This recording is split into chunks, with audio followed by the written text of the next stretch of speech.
Welcome back, ladies, gentlemen, and all else to a brand new video about another spooky creepypasta. This time we're delving into the classic world of GTA San Andreas, back into Los Santos and the wacky adventures of Carl Johnson and his friends. God, I'm white. Why you would even attempt to write a San Andreas creepypasta is beyond me. It doesn't really strike me as much of a horror game. It's too goofy for my tastes, man, but what do I know? It's up to the story to show me what it's all about, right? So why wait? Let's dive right in. This story is known as GTA SA Cheat Unknown. Let's see what goes down. Here we go. You know the cheat in Grand Theft Auto San Andreas, which nobody knows what it does? It's on almost all of the cheat sites for it, usually under the title of Unknown Cheat. It will say cheat activated as with any other cheat, but nothing happens. I recently found out what it did and I was disturbed from it. Never type the cheat in for the sake of your life. If you don't believe me, I certainly don't. That's fine. Just do not test it to prove me wrong. You'll regret it. It was last weekend. I typed the cheat in and it went as expected. Cheat activated message with no effect. Whoa, we're starting right off the bat. There's no build up to speak of here, no character building or anything. It'll be difficult to care about any of the characters now. While I was walking up Los Santos, I saw something strange on the sun as it set. It was small, I had to fly up to see it. I typed in the jetpack cheat and flew after it. As I got closer, my body instinctively shook. Subconsciously, I feared something. But I didn't even know what it was. My body obviously wanted me to avoid it, but I kept going. I guess your body wasn't ready. I heard CJ began making sobbing sounds, and out of nowhere, he began to shiver. I was scared. I decided not to go. As soon as I landed, CJ was still shivering and making sounds, which proved he was afraid. When I pressed the triangle button to get off the jetpack, he ran on his own away from the sun. I wasn't moving the controls and I couldn't control him. He kept running away from the sun. This was one hell of a cheat code to get this disturbing, let alone to not be noticeable, but nobody really flew that close to the object after pressing that cheat in, I suppose. I wanted to know what would happen if I kept going towards it. Your definition of disturbing is a little different from mine, friend. All of a sudden, the screen said, cheat activated, and CJ committed suicide, as if the suicide cheat code was typed in, but I hadn't pressed anything for a while. The weird thing is, if you get busted, CJ wakes up in the police station, and if you get wasted, CJ wakes up in the hospital. This time he got wasted, but woke up in a very random place, middle of nowhere by the highway.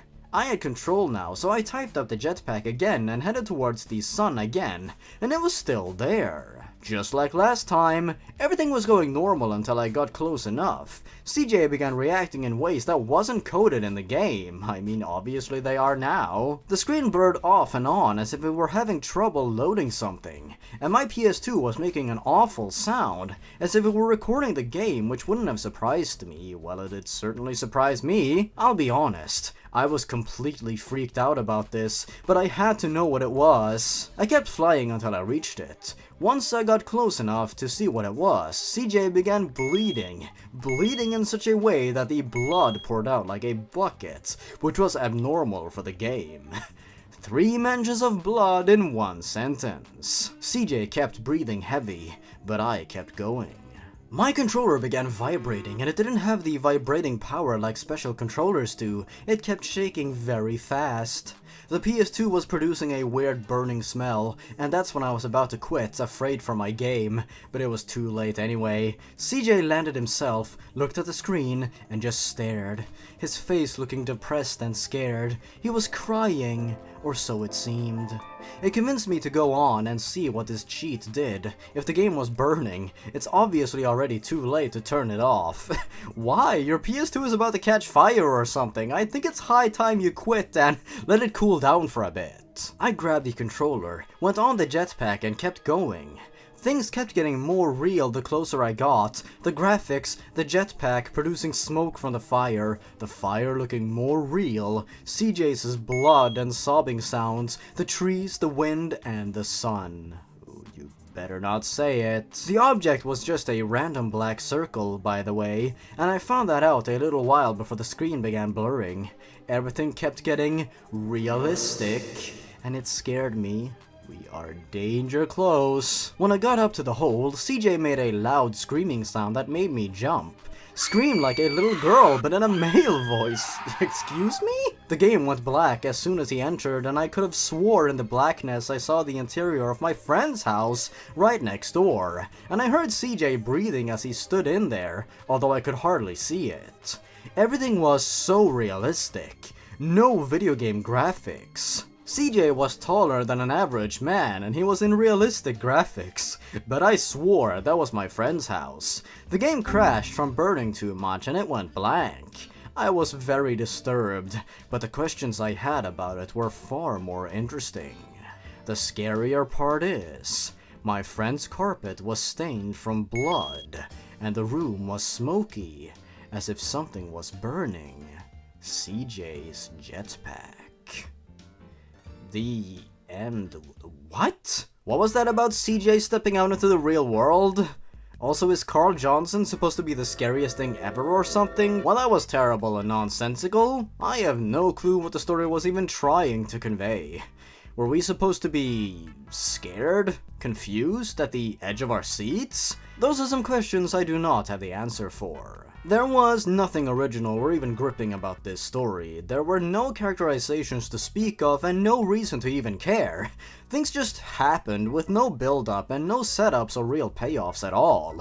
Like the friend's house, for example, that just magically appeared at the end there. A more competent story would have introduced the friend earlier in it, so we know this person exists, thus letting us know who they are once things start affecting them. I mean, this is basic storytelling here. I don't know if I should be expecting better from a random creepypasta written by an inexperienced writer who is probably just starting out, but that doesn't change the quality on display here. I mean, it gives it context, but the story is really bad nonetheless. I would not recommend it. Nothing made sense, like I said, and at the end of the day, it was inconsequential and aimless. We didn't learn or gain anything new whatsoever, and there was no reason for why any of it happened. The cheat made no sense, and fits in nowhere within the San Andreas story and lore. Oh well, that's the end of that. There's not much more I can say about it. With that said, if you like this video and want to see more content like this, make sure you like this video and post your thoughts on it in the comments below. You can also subscribe to my channel. That's a possibility that's out there. If you're interested in updates for the channel, you can check out my Twitter, Instagram, or Snapchat, and if you're feeling extra generous, you can check out my Patreon page. If you want to support my channel more directly, you can also check out my merch store, which is open for business. Links are in the description as always. That should be all. Thanks for watching, everyone. Stay awesome. Goodbye.